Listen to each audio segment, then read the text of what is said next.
Kembali di News on the Spot, pemirsa, polisi hingga kini telah meminta keterangan sejumlah pihak terkait meninggalnya Wayan Mirna Salihin setelah meminum kopi yang ternyata bercampur sianida. Untuk mengetahui perkembangan kasus ini kita bergabung dengan reporter Berita 1 Riyad Nur Hidayat dan juru kamera Rio Cornelianto yang bertugas di Polda Metro Jaya memantau pemeriksaan yang dilakukan oleh polisi. Apakah Riyad hari ini polisi menetapkan tersangka kematian Wayan Mirna Salihin?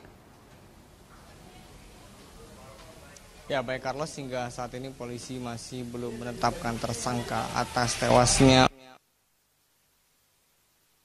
kopi Vietnam di Cafe Olivier Grand Indonesia beberapa hari yang lalu. Dan berdasarkan keterangan yang kami dapatkan dari Dirkrimum Polda Metro Jaya, yaitu Krishna Murti meminta pelaku untuk segera berterus terang dan tidak membuat keterangan yang berbelit-belit. Siapapun yang melakukan agar kooperatif kepada kepolisian, dan jika memang pelaku ini masih terus berbelit-belit dalam memberikan keterangan, maka kepolisian dapat memberikan rekomendasi kepada kejaksaan bahwa pelaku pembunuhan tidak kooperatif dalam memberikan pernyataan.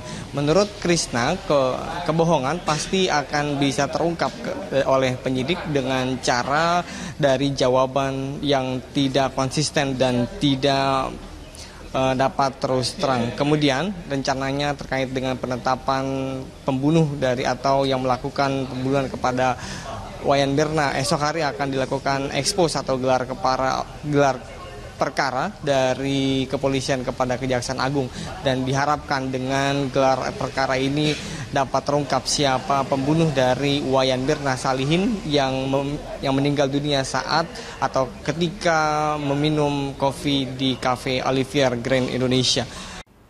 Pemirsa, pemerintah DKI Jakarta meluncurkan operasional bus City Tour bagi penyandang disabilitas. Untuk mengetahui informasi seputar bus City Tour ini dan juga beberapa berita Jakarta lainnya, kita bergabung dengan reporter Erik Gumaryadi dan juru kamera Muhammad Rinto yang bertugas di Balai Kota. Iya, Erik, apa maksud dan tujuan pemerintah Provinsi DKI Jakarta untuk meluncurkan City Tour bus ini untuk penyandang disabilitas? Ya, Carlos, Gubernur DKI Jakarta Basuki Cahayapurnama atau Ahok meluncurkan bus City Tour hasil kerjasama dengan perusahaan swasta. Bus tingkat ini digunakan pertama kali oleh anak-anak penyandang disabilitas dan kanker untuk mengunjungi tempat-tempat wisata yang berada di Jakarta.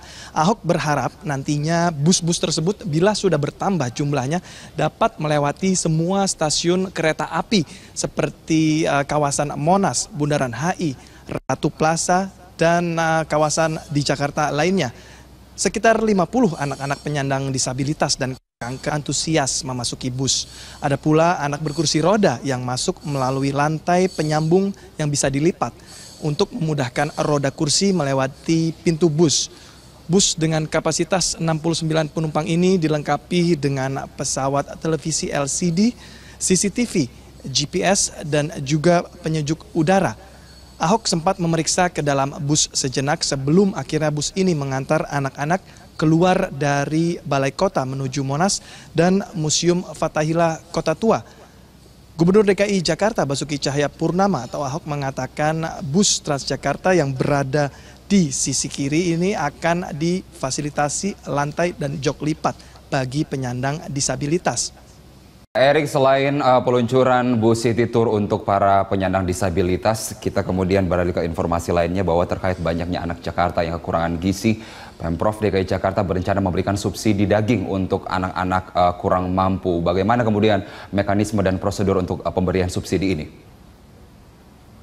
Ya, Carlos, Pemprov DKI Jakarta akan mensubsidi pembelian daging di Jakarta bagi warga yang memiliki kartu Jakarta Pintar. Gubernur DKI Jakarta Basuki Cahayapurnama atau Ahok mengatakan bagi keluarga yang anaknya mempunyai kartu Jakarta Pintar dipastikan akan dapat mencairkannya untuk membeli daging. Dan Pemprov DKI Jakarta akan mensubsidi penjualan daging yang tersebar di pasar di ibu kota. Nantinya mereka dapat membeli atau mencairkan dengan mudah seperti layaknya membeli buku. Dan berikut keterangan Gubernur DKI Jakarta Basuki Cahayapurnama. Makanya kita dorong selain di posyandu mendata mereka, otomatis anak-anak yang kurang gizi itu kalau dia sekolah pasti dapat KJP. Nah sekarang kita lagi merancang kita lagi siapkan di perubahan ini, nanti pembelian daging untuk protein, kita mau kasih diskon. Kita yang kasih untuk pemegang KJP. Nah, sehingga anak-anak yang pemegang KJP pun tiap minggu masih bisa merasakan makan daging yang baik. Nah, itu kita akan lakukan. Kita lagi siapkan ini, memang soal kartunya.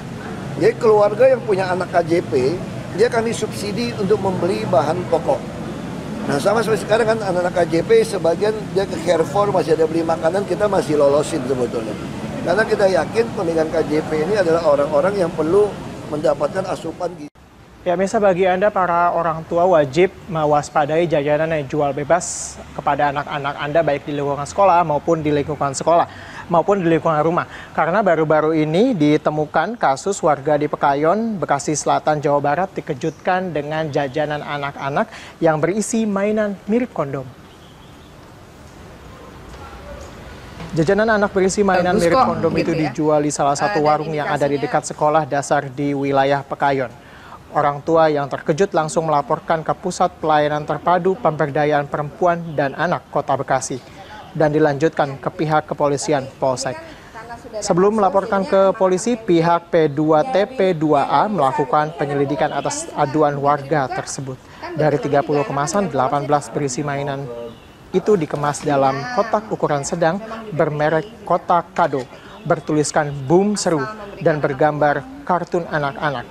Atas semua itu, pihak P2TP2A menghimbau seluruh orang tua agar lebih mewaspadai terhadap makanan yang dijajakan di sekitar sekolah. 29 lah, saya lapornya 30 ya. Saya lapornya di sana memang sudah tidak ada lagi. Udah benar-benar dicek apa sebenarnya dan hasilnya juga udah keluar. Ternyata kan memang mainan dan itu dianggap sebagai balon. Cuman memang yang kami pertanyakan kan harusnya itu ya tidak layak ada bersama dengan anak-anak. Kalaupun nyambungnya di mana gitu.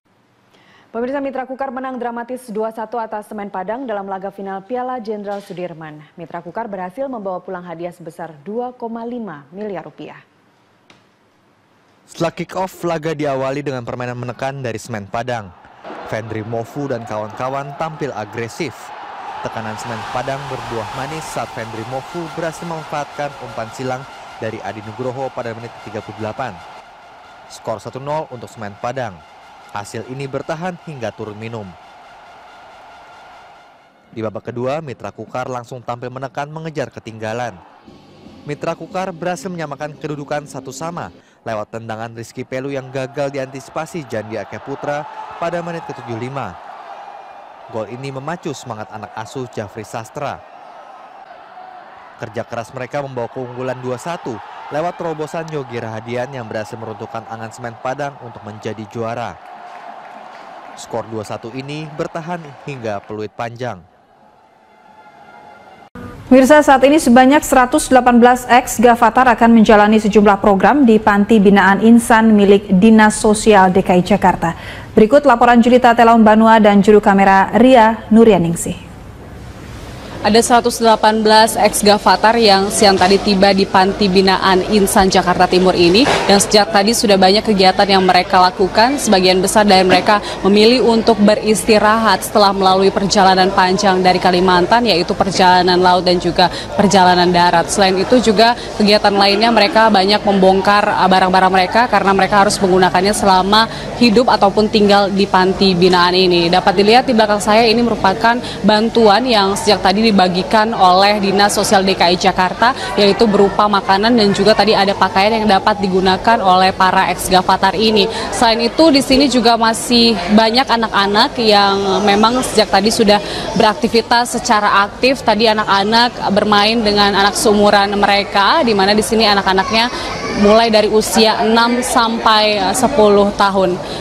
Beberapa waktu lalu Kepala Dinas Sosial DKI Jakarta datang ke sini untuk memantau dan juga mengarahkan para ex-Gavatar ini untuk tetap tinggal dan menjalani berbagai program dan juga kegiatan, diantaranya adalah trauma healing yang didampingi langsung oleh psikolog dari Dinas Sosial DKI Jakarta. Selain itu ada ceramah NKRI. Ini bertujuan untuk dapat menanamkan kembali rasa cinta kepada tanah air. Selain itu ada ceramah keagamaan dan juga konseling lainnya untuk mengurangi dan menetralisir ideologi-ideologi dari Gavatar dan juga ideologi radikal lainnya. Belum dipastikan hingga kapan para ex-Gavatar ini harus tinggal di panti binaan insan ini, dan kemudian apakah mereka harus kembali ke tempat asal mereka, apalagi sebelumnya mereka mengaku enggan untuk kembali ke tempat asal mereka karena takut tidak diterima oleh lingkungan sekitar mereka. Namun putusan ini akan menjadi bagian dari Menteri Sosial nantinya. Namun menurut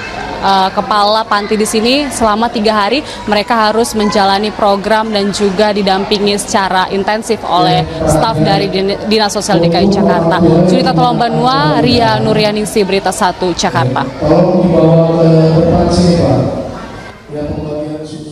Hingga kini polisi terus memburu pelaku yang menaruh sianida dalam kopi yang diminum Mirna. Sejumlah saksi sudah diperiksa penyidik Polda Metro Jaya, termasuk beberapa karyawan kafe dan 2 orang teman Mirna, yaitu Hani dan Jessica Wongso.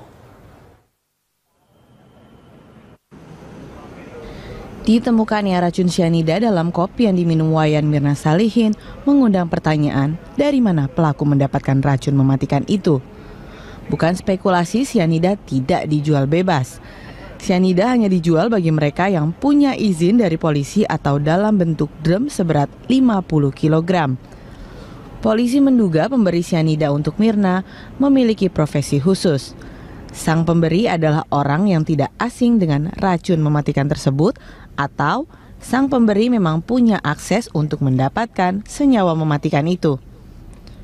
Bukan tanpa sebab jika spekulasi yang berkembang adalah Mirna dibunuh. Sebab pengguna sianida bukan orang sembarangan. Racun sianida merupakan salah satu racun paling mematikan. Dalam kajian yang terdapat dalam laman BPPT, pada dosis rendah sianida biasa digunakan petani untuk membunuh hama tanaman. Namun, dalam dosis yang lebih besar, racun ini bisa memberikan efek kejang-kejang hingga menyebabkan korbannya meninggal dunia. Zat sianida bahkan mampu membunuh korbannya hanya dalam waktu 15 detik saja. Zat sianida yang terkandung dalam kopi yang dikonsumsi Mirna adalah sebanyak 15 gram atau setara dengan 1 sendok teh. Jumlah tersebut mampu menewaskan hingga 25 orang. Hingga kini polisi terus memburu dari mana pelaku mendapatkan racun tersebut dan siapa yang menaruh sianida dalam kopi yang diminum Mirna. Sejumlah saksi sudah diperiksa penyidik Polda Metro Jaya, termasuk beberapa karyawan kafe dan 2 orang teman Mirna, yaitu Hani dan Jessica Wongso. Polda Metro Jaya mengisyaratkan mulai membidik tersangka untuk kasus kematian Mirna. Polisi juga sudah mengantongi 4 alat bukti yang akan digunakan untuk menetapkan